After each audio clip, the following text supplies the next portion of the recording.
Do you want to start your own traditional business? Do you want the easiest with the least capital way of starting one? Yes, you get it right. It's starting your own Sari-Sari store business. In this video, I'll share with you 5 techniques on how you can succeed in your Sari-Sari store business coming up.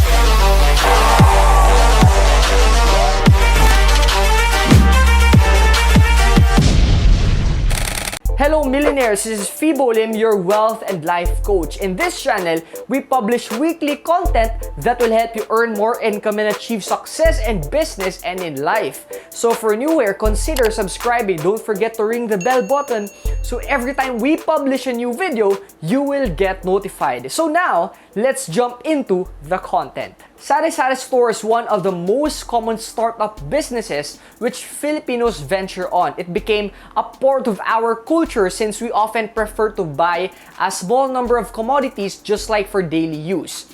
Though it requires a small capital, efficient management is still a requirement to keep it afloat and successful. And I'm sure you don't want your store to close after for some period of time, right? So here are the 5 techniques on how you can succeed in your Sari-Sari store business. Number 1, no to credits. Do you remember lending some money to a friend or relative? Can you recall what happened when you asked for his or her payment? For very few lenders, they get their money back on time and are happy. But let me tell you this, most of the time, this is not the case. Many friendships and relationships were ruined because of debt. Some do not keep their promises on paying their due date, or worst scenario, they never pay at all. The same goes for your Sari-Sari store. I saw many Sari-Sari stores close eventually because of customers' non-payment of their debts. The best thing to avoid this is to not entertain credits at all costs.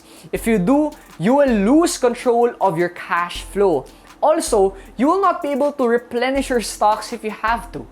Number 2, do the business accounting. Just like any business, keeping track of its expenses and income is important to manage the business well.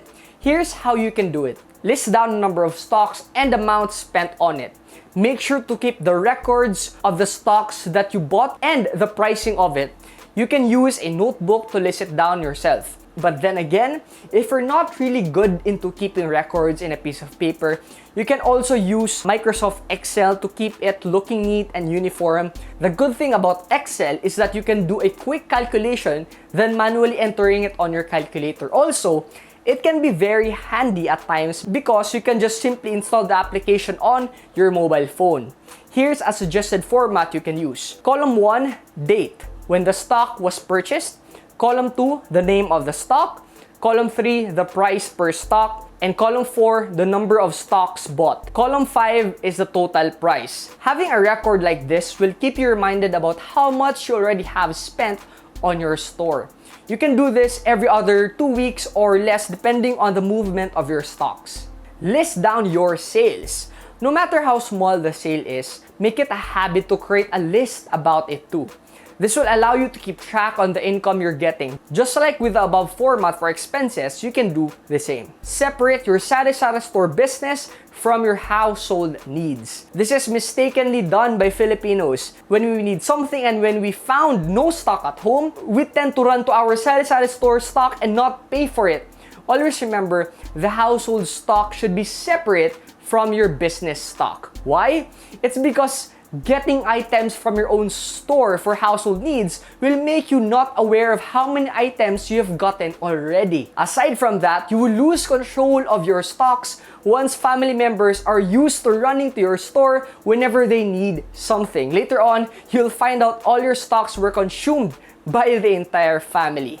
Just in case, if you really need something at home, go to your own store, pay for the item that you need, just like what your customers do. And number 3, first in, first out. This technique is pretty related to the second one.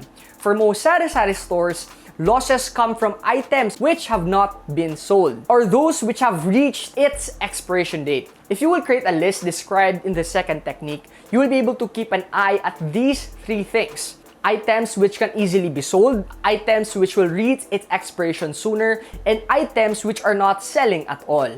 What does first in, first out mean? It means you have to sell your first stocks to your customers. For example, you bought 30 stocks of canned corned beef last January 3. After 2 weeks, only 2 stocks of canned corned beef was left from the first batch. So you decided to replenish it with another 30 stocks, for example. At this point, once a customer buys a canned corned beef, make sure to give the items left on the first batch before selling the new ones on the second batch.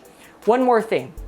If you notice products which are not selling at all and is about to lapse, sell it at least on its actual price or bundle it with other products as a saving strategy. By doing this, you can make sure that your stocks are still in good condition, plus you will reduce the possibility of losing any profit because of expired products. Number 4, buy from wholesalers. Wholesalers offer low prices than buying your stocks from the supermarket. By doing this, you can offer your products at a cheaper price, get more customers, and maximize your profits. And number 5, be a friendly storekeeper.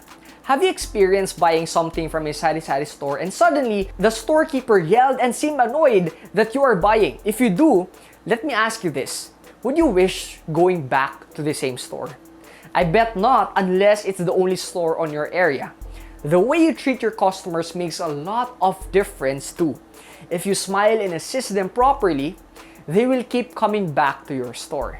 Remember, they are the ones who keep your business up and running. Without them, your Sari-Sari store will definitely close. A Sari-Sari store may look like a small business to you, but then again, you will manage it efficiently. Who knows, it could be the next supermarket in your place. So begin your success in the Sari-Sari store business by doing these 5 techniques that I have shared with you here. To summarize, number 1, no to credits. Number 2, do business accounting. Number 3, first in, first out. Number 4, buy from wholesalers. And number 5, be a friendly storekeeper. Question of the day. Do you have any other tips that you know that could help Sari-Sari store business succeed even more? Let me know in the comments below. Remember, I read each and every comment because I want to connect with you and have a conversation. Thank you so much for watching this video. Subscribe and ring the bell if you're new here. If you missed our previous episodes, by the way, you can check out more of this channel. And as a bonus, I'm giving away my free book. Just go to fibolim.com/book or click the link anywhere on this video to claim a free copy right now. Until next time, this is Fibo Lim. Achieve success, live with happiness, and enjoy the good life. See you in the next episode. Keeping track of its expenses and income is important to manage the business well. Sure ko pa ni? List down the number of stocks and balik.